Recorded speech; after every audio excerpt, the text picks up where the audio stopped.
Hello and welcome, everybody. Thank you so much for joining us for a new episode of A New Go of New Home Sales. I'm your host, Anya Chrysanthon, and joining me today is a dear friend, founder and CEO of Blue Gypsy Inc., and now a published author, Attract, Engage, and Convert.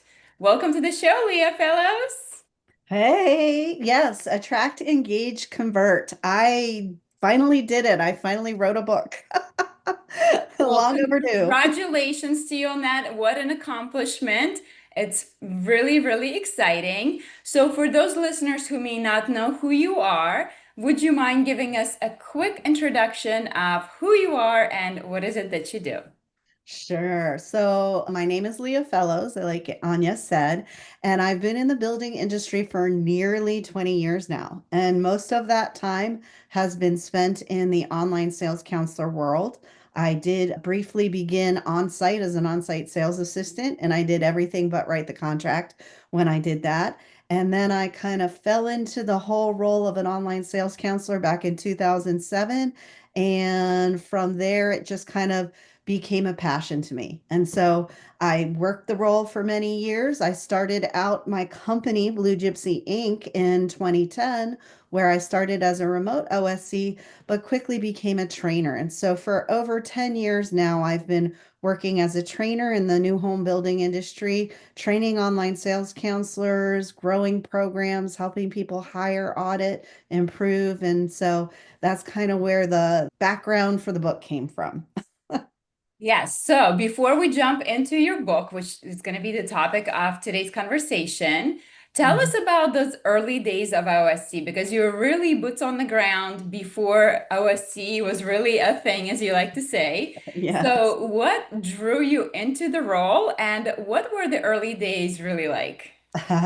Well, I like to call it back in the Stone Age before we had, social media marketing, when our websites were billboards on the internet. It was before we really had the lead magnets we do today. The way I got into it was actually by accident, of all things. In general, I was working because, well, let's backtrack a little bit because some people don't know that before the building industry, I was a sailboat captain and a dive instructor and backpacking around the world for 13 years, right? And so I injured my shoulder. I moved ashore to have shoulder surgery. And I had a neighbor who was working in new home construction as an on-site sales agent in 2006, and she needed an assistant. So that's how I accidentally got into the building industry. I never thought I'd stay here. I thought this was a temporary thing while I healed.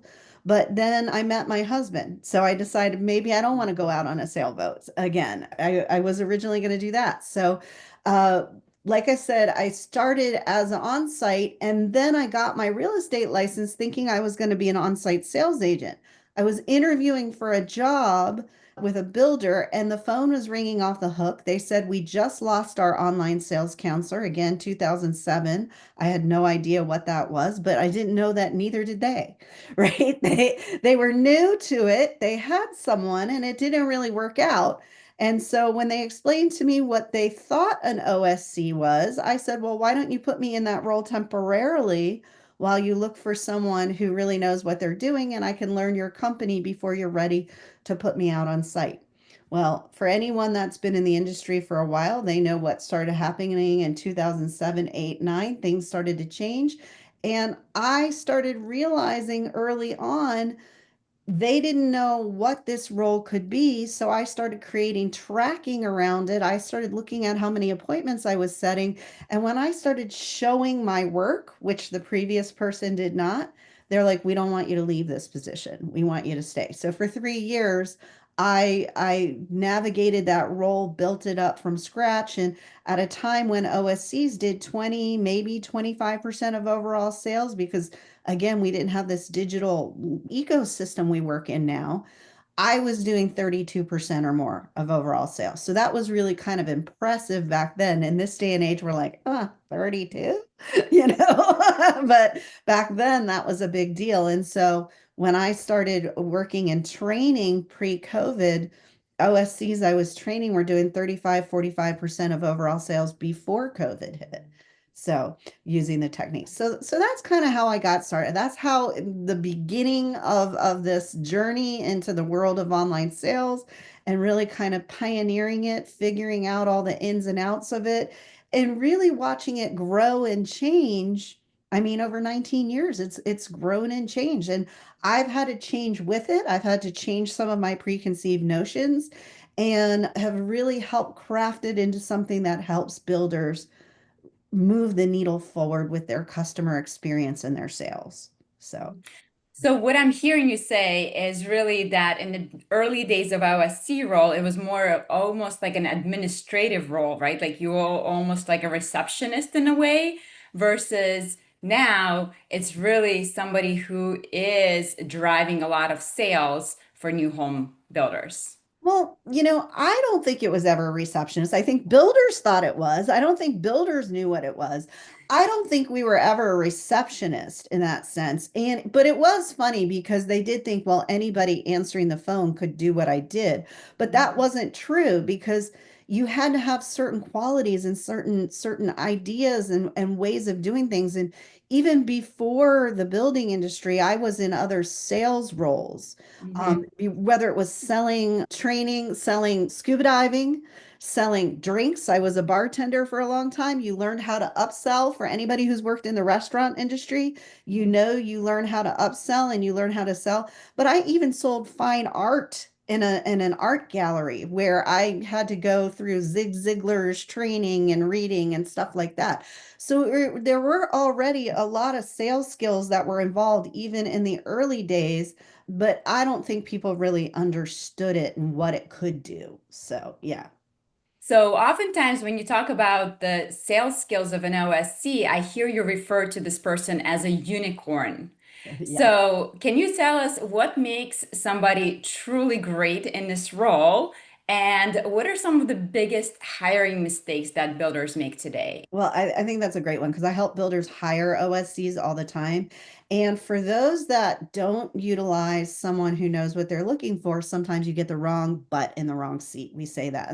We call OSCs unicorns because they're not, like you said, they're not administrative people, though they need to have a very organized brain, right? They're not techies, though they need to understand technology in order to use all the tools that are there. They're not salespeople because they're not closing the sale, they're closing the appointment. And so they're not therapists either, but they need to have that empathy to identify with people on why they want what they want and what are their pain points. So that's one of the reasons why we call it a unicorn role, because you have to have a little bit of everything and really know how to bring empathy and technology together in order to run it. And you have to do it all blind, right? On-site people get to see body language. Most of the interactions that OSCs have are over the phone, reading emails, that sort of thing. So that's why we say the people in this role are unicorns. And the biggest hiring mistakes I see is when builders try to hire someone because they're salespeople or hire someone because they're an admin, but they don't look at all the life experience and all their abilities to do these things and understand everything that needs to go into the role. Also, a big hiring mistake, since you asked, is when people see the OSC as a bench for their on site because they're constantly having to refill it. And there's a huge ramp up period in learning this role because it's not for one community, it's for all your communities, everything you sell. And that's a lot of knowledge and information, and you can't learn it overnight. You can't learn it in 30 days. You can't learn it in 3 months. And so once someone gets into the role and gets seasoned in it, you don't want to move them out and move somebody new in. Right, that makes sense. So Leah, what prompted you to come up with this book now? Like, why now? Why now? Because it's so long overdue. I've started writing books over the years on everything from travel to the building industry, and especially in the last, 10, 15 years on the building industry, and I've never completed it. And the thing that lit a fire under my butt for this one was actually for the last 3 years, I've been able to teach a training track at the Home Builder Digital Marketing Summit. And every year that I go, and we're looking at what are we putting in the swag bags, I always think, I want to give people something that they're not just going to throw away, right? And I always try to be creative with my swag. And whatever reason this year I said, I'm going to write a book. Well, I didn't know all the things behind getting a book written and published, but I did get the whole book written and edited. And we released the first three chapters in a sort of a sneak peek at the Home Builder Digital Marketing Summit this year. So it came from me saying, I need to get something in the swag bag, but it's something that I have rolled around and worked on.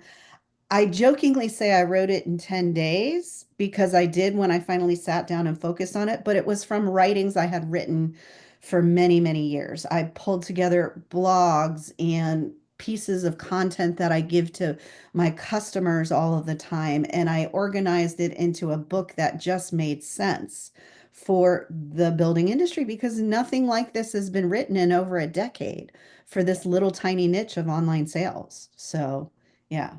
Yeah. Well, congratulations again. So, in your book, when you talk about hiring, you really talk about this top-down buy-in from leadership that you say is non-negotiable. It's a first step in order to have a successful OSC program. So, elaborate a little bit more on that. Why is that Right. non-negotiable? Well, and I've been saying this for years is like if the people at the very top of the company, at the leadership rung, does not understand why this role is so important and what it can do to drive their sales, then the program is hobbled from the beginning. It's change, right? And believe it or not, a lot of people that may be listening to this already have online sales counselors. They say, well, we already have a program. But there are still builders out there that don't have the program. And even those that do, the leadership doesn't understand what these unicorns are doing behind the scenes. And so they can't support the role. And then you get friction points because a lot of times we end up working in silos of marketing, online sales, and sales. And if leadership isn't helping to be able to create that connection, an OSC is not in a position where they can tell the on-site sales agents, you must do this. But the leadership has to understand it so they can tell on-site sales, this is how it's going to go. Because when we all work together, rowing in the same direction, we're going to get more sales. We're going to collaborate together and we're going to make it better for the customer, for the company, for everybody involved. So that's why I say top-down leadership understanding is really important. And you can't force change from the bottom up. You have to force it from the top down. Okay. And even if a builder has an OSC program, it doesn't stop there. So can you talk about what does bad training or lack of training cost to a builder in real dollars or reputation? Well, it's really interesting because a lot of times builders are trying to figure out, okay, well, how many more sales is this program really going to make me? Wouldn't we have made those sales anyway? And it's really hard to distill that out and to figure out, okay, what would you and wouldn't you have made? Like, I do know that from past experience, we've seen with programs that didn't exist, where there was no OSC, of the digital leads that were generated, only 10, 20% or more of those could be tracked if they were even tracked. Because most of the time they're not even being tracked, but only 10 to 20% of those digital leads were maybe turning into sales without online sales counselors. And then when we add the OSCs, or let's say 10 to 20% represented sales for the builder. I don't want to say the lead percentage converted, but actually that they represented 10 to 20% of the overall sales for the builder. When you put a well-trained, well thought out online sales program and the right person in place, you can see 40, 50, 60% or more of your sales come from that online sales department. So that's really powerful. And when you're spending so much money on marketing dollars, you need to have the right person receiving those leads. When you have, say, 20 on-site sales agents and those leads are going out to those 20 people, they're all being handled in a very different way. And none of them have been trained on how to handle those digital leads. Some people love them, some people hate them. And so they're not converting. They might, and we do a survey every year where we look at 50 builders across the country and how leads are being handled. And we look at a 30-day period from the time a lead comes in to what is done with them. And time and again, we see builders that don't have online sales programs drop the ball. And that lead gets dropped into a database and never goes anywhere. Right now, with the way the economy is and how little leads we're getting, we can't afford to do that. You have to have a strong program. Yeah. Absolutely. Yeah. Absolutely. So let's talk a little bit about engaging your prospects. So in your book, you say that your website is the OSC's digital model home, or just really a digital model home, which we know is the case, right? That's where most people start their search. But what are some of the must-haves for an OSC friendly site? Because for them, that's really one of the most important resources that a builder has. Yeah, it's funny. I feel like a lot of times builders have OSCs, but there's no sign of them on the website. So people don't know that there's actually a real human there to help them. And okay, and I know we know each other well, Anya. We know not everybody wants to talk to a person, right? Some people just want to talk to chat. They want answers. They don't want to be bothered by human beings, but there are the people who hit a certain point in their journey. They hit a certain point in their research where it's time to talk. And if they can't see that there's a person there to help them, it becomes very sterile. It's very transactional. And transaction is great on Amazon where I just want to buy a widget, but it's not great when I want to spend a half a million, $1 million on a home. And now I need some answers and I got to get somebody's take on what's actually going on. So while we continue to improve the quality of our websites compared to those billboards on the internet that I experienced when I first started, what we need is we need the warmth and the presence. Just like I don't think that model homes function as well when there's not a person there to greet them. That's still my opinion. I'm sure there's a lot of people that could debate me on that one as well. But I think that it's that greeter, it's that person, that presence that's there to help you. You can do this through having great calls to action on your website, having videos, having the OSC's photograph there, their phone number, ask questions boxes, demos, things like that. There's all sorts of ways to warm up your website with an OSC presence that shows that you're there. And what's funny is early on, I used to see far more OSC videos on websites than I do now. It's like we've somehow gone backwards, and I don't know why. Yeah, so speaking of videos, can you tell us how does video help OSCs really turn those clicks into conversations and build trust faster? So, I mean, think of how much scrolling you do on TikTok. People engage and they want to watch, they want to zone out to video. So, you've got to have video there for people that is going to be strong content for their website. Your OSC is a great sort of face of your website that can present that. When you're hiring for this role, you need to hire someone who's not afraid of being on camera, right? It doesn't mean you have to hire models and really pretty people because people like people who are just normal, everyday people. But using video content on your website, using video emailing in your processes, really engaging and moving forward, we know that video emails have a higher open rate and watch rate than a regular email. So when you're positioning things properly and you're setting up a process and not just a willy-nilly, hey, let's do this, you're going to get a lot more engagement. And that means conversation, which leads to conversion. Yes.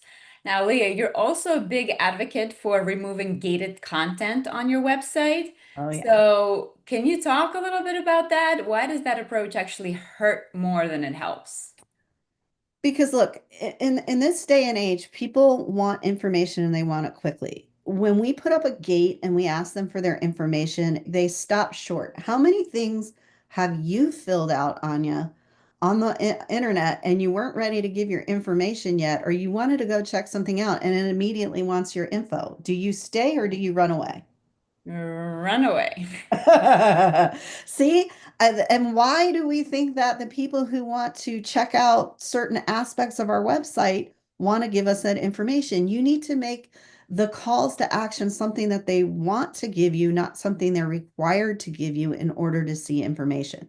Information is everywhere, and we have plenty of competitors that will provide information, whether it's pricing, floor plans, all of that. Back when I was in OSC, every one of our floor plans was gated, so you had to enter your information, and it created a lot of spam leads. Then you have your online sales counselors working a lot of spam instead of actual real buyers. So that's why it's so important to it's okay to have some things that are downloaded. Like if someone is creating a wish list or saving floor plans, and you're creating areas where they can save interactive floor plans and things that they've spent hours on, which you know with what you do, that's where you can gather their information because you've Mhm. earned it, Yep, right? exactly. That's the strategy that we advocate here as well. Hmm. Make it easy for people to find information, especially if you have interactive content. Sometimes one of the mistakes I see for builders is you can't even find it. It's buried beneath so many different menus. Make it accessible, make it easy for people to find it, play with it, and then they will be more than happy to save their favorites, give you their information because again, they don't want to start from square one, right? They want to go back and pick up where they left off. So allow them to do that. That's the best way to collect people's information. Not, hey, give us your info. It's even the same like on live chat, or if you're using a chat bot, or if Mhm. you're using AI chat, whatever it is. If you're Mhm. asking for information up front before you start providing them information, you're stopping people before they start, before they know whether or not they like you enough to engage with you, you know? So, speaking of chatbots, Hmm. you certainly emphasize that conversion is human and not automated. So, how can builders blend that technology, like AI chatbots now that are so popular, without losing the personal touch? That's important. And especially in what we do. For the longest time, for nearly 20 years, we've said that about 1 to 3% of the unique visitors to our website will convert into an inquiry, right? That's about 97 to 99%. And I see it even more because sometimes I see builders not converting the unique visitors. We're not talking about all the visits or sessions people are doing, but the unique monthly visitors convert. So you've got to have other ways for people to engage because like we've said, not everybody. I know, Anya, you're one of those people that if you can avoid talking to anyone, you will. And we have to honor that there's people out there that will do that. So when you have chat or chat bots or AI assistants or things like that on the website to help nurture along those people that don't want to communicate, right? Then you're opening up your pool of unique visitors that are coming to the website that will engage with your website. And then we're going to create more engagement. As the OSC role grows, they need to be the people that understand all that engagement that's happening, right? You still can't just set it up on your website, put up these chatbots and go, okay, we don't need humans to look at this because somebody has to monitor that engagement, figure out when is it appropriate to step in? When do you offer within that engagement a real person on the line? Because if there's frustrations, I mean, a lot of the if then chats are easy to break, right? And I know AI is becoming more intuitive and more generative and all of that. But at some point in time, people still need a human to talk to. And I hope we keep that human content because human connection is so important. And I feel like in society today, and this is a broader thing, we're getting further and further away from each other. And so we need that person that can oversee that. So there is a place and space for the chats and that sort of thing to help engage more people that wouldn't naturally reach out and speak to an OSC. 100% agree with you. Here at Inugo, we are working on our own version of AI assistant, but again, we're not planning for it to replace OSCs. There is certainly place for OSC. So can you talk a little bit about that transition from chat to OSC? Like, how can we make that a smooth transition and not clunky, awkward transition? It's always a work in process, especially with the new stuff. Like, how do we transition from chat or AI to human? The OSC to agent to on-site agent handoff has been taught for decades now, believe it or not. And even then, it still has its problems. And part of it is all about communication. What are the communication tools we use? How do we communicate with each other? How do we open up dialogue and collaborate with the other people? No matter what you're doing, there has to be collaboration and communication through your tools, through your knowledge. I mean, that's one of the reasons I'm a big advocate of OSCs being part of a builder's company Mhm. because nothing replaces you as an OSC getting up out of your chair, going over to that community, sitting down with that on-site agent and listening to what they're experiencing right now in the market. Really being able to do that. If somebody is all the way across the country, if they're not really a part of your company culture, if they don't know the day to day, there's not as much understanding of what everyone is going through. Mhm. So you've got to open up lines of collaboration and communication for all those transitions from chat to online sales counselor to on-site. The chat to online sales counselor is going to have to be a really good understanding of technology and a really good understanding of, just like with OSCs, how much information is too much for an OSC to provide? When is it time to transition them to on-site? It's the same for chat. We're going to have to decide how much can chat and AI bots handle, and when is it appropriate to transition it to a human so we don't lose them, right? Yeah, yeah, So, absolutely. So, Leah, you mentioned that things are slowing down right now, and we certainly hear that from builders across the country. It's not an easy market right now. So maybe you don't have a ton of new leads coming in, but how can OSCs revive cold leads effectively without feeling like spammy or desperate? oh, that's a great one. I think you go back to video, right? And really starting a video conversation. Hey, I know it's been a while since you've reached out, and I want to know where you are. If you're still thinking of a home with, XYZ builder, because I'm here, I want to remind you I'm an actual human here to help you and that sort of thing. And if you make it conversational, you customize it, you also can't e-blast that to your entire database, right? You've got to partition your database and understand who's interested in what and why and where they were. Some of that comes from the earlier on note taking you did and how you can parse out each of your lead sets. But like right now, even I'm telling OSCs, you've got to go through the list of appointments you've already set in the last 1 month, 3 months, 6 months, because those are the people that already came out and visited your community. Where are they in process? So you've got to collaborate with your agents and figure out where they are in process. You've got to get those folks in the way that you talk to someone who was rated an A back in July and they still have an A rating from July, and you're like, wait, it's been more than 30 days. Why haven't they bought? Then someone who maybe was rated a C is different. And so you have to customize your conversations based on the people, even if it's a group of people, so that you're not doing one off every time. You've got to have a general idea of what's driving different groups of people and what they're interested in so that you can still make that message sound customized. Yes, absolutely. People expect personalization these days, right? And if it's automated marketing messages, people just tend to delete those. I know personally, I certainly do. Oh. So, in your book, you teach that nurturing is the conversion secret sauce. So, Mhm. can you talk about what does effective nurturing actually looks like in practice? In the past, I haven't given templates to builders that I work with because I'm afraid when I give you a canned template, that's all you're going to use.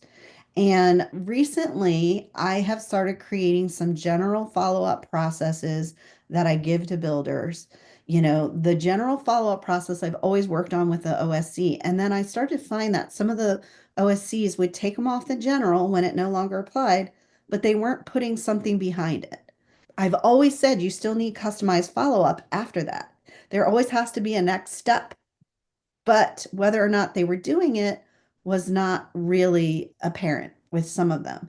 So I created some different customized nurture plans that they could then customize further, whether it's a 30-day ghosting, you've been getting ghosted for 30 days, a 7-day hot lead, somebody that you talked to, but you couldn't get them to an appointment. So what are the next steps and how do you nurture it? So you've got to have different plans in mind that you can attach to people when they no longer fit the one that they were on. Some of that can be automated, the evergreen content in it, but some of it has to be personalized based on what they're doing. Now, we don't want anybody managing a database of 20,000 people manually on a daily basis. That's overwhelming. But there have to be some manual actions in there that make you look into their record and see what they're doing. So, Mhm. yeah. Yeah, absolutely. Great advice there. So, Leah, for home builders who may still not have an OSC program today, what's the single best place to start?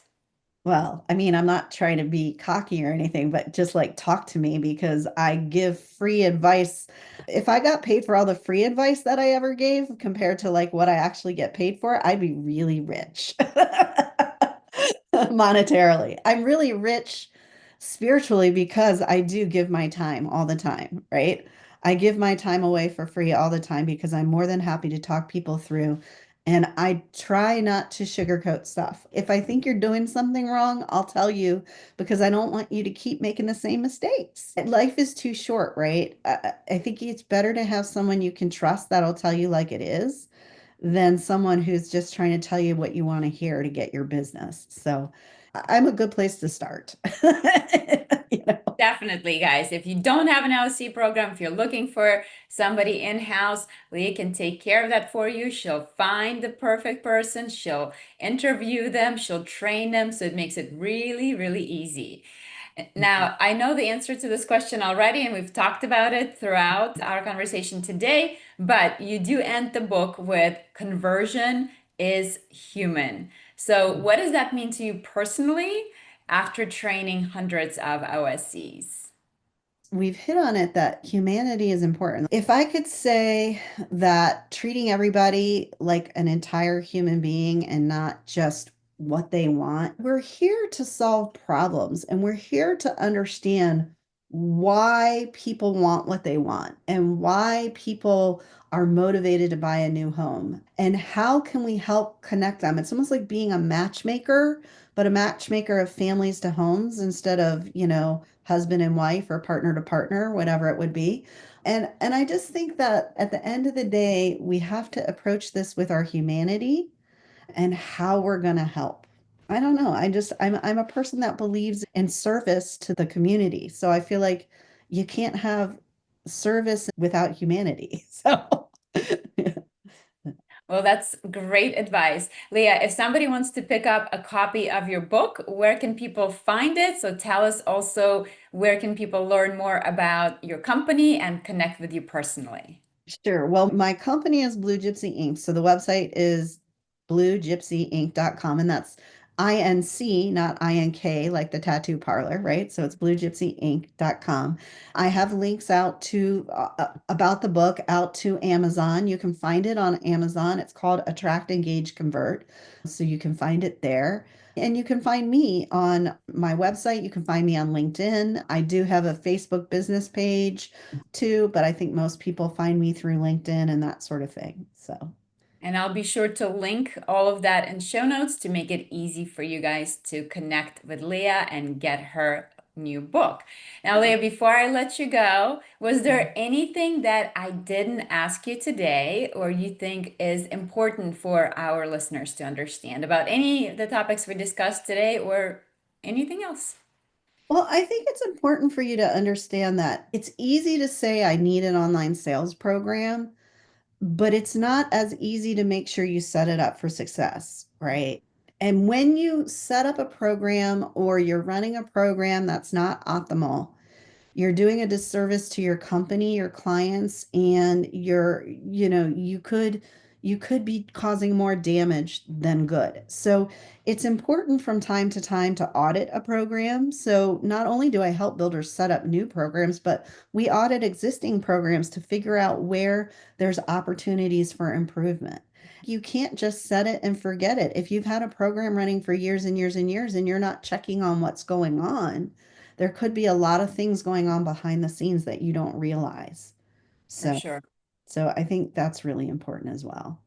Great advice. So you guys definitely check out Leah's new book and connect with her if you don't have a program in place or you have an existing program, but you're looking to improve that and take it to the next level.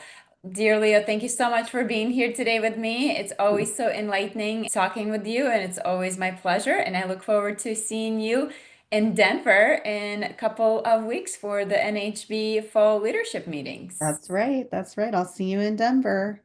All So, right, I will talk to you very soon. Thank you so much for being here. okay. See you. Thank you so much for Bye. having me, Anya. I so appreciate it.